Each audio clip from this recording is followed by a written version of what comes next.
Peru News Today, all you need to know about Peru. Indigenous groups unhappy with the growing number of ayahuasca retreats. Ayahuasca is a brew that comes from a vine and once was only used in spiritual ceremonies. However, with ayahuasca ceremonies being commercialized, the traditions are somewhat changing. Ayahuasca tourism has become increasingly popular over the past years, especially to outsiders such as Americans and Europeans. The reason why there has been a surge in people looking for this kind of thing is because some tourists do not just go to take ayahuasca to experience a spiritual awakening but just for the sake of getting intoxicated. However, this ceremony was originally used by the indigenous people of the jungle as an act of spiritual healing. This has caused many people to start opening ayahuasca retreats used to attract tourists throughout Peru and the world, capitalizing and commercializing this ancient practice.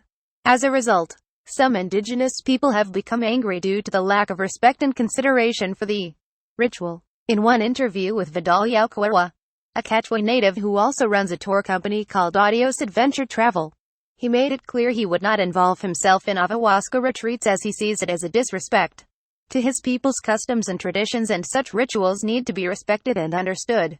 Another trend that is happening is the ritual has now become increasingly unpopular with the indigenous people themselves, which has caused a creation of pseudo-shamans hoping to profit off the tourists.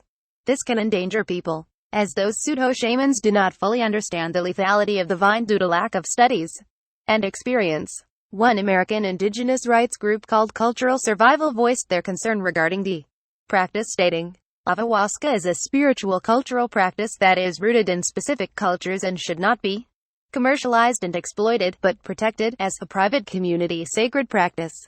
Quote, "Some argue that the revival of such a ritual is good for the region and is bringing awareness to forgotten traditions. Not only that, some poor regions of the Amazon have built an economy based on ayahuasca tourism. However, this notion has been criticized as many people don't fully believe that indigenous groups benefit from the practice and most profits go elsewhere.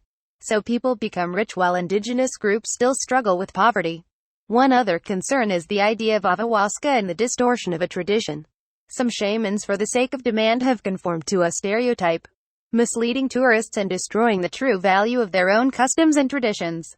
Ayahuasca retreats are appearing in all parts of Peru and are practiced by groups of people that do not have any historical or traditional belief in the vine but are following the tradition as a way of making money. So this upward trend in such retreats may benefit certain people and the region as a whole. It does not take into account the social and cultural destruction it can leave behind. Visit at www.perunewstoday.com. Also follow on Facebook and Twitter.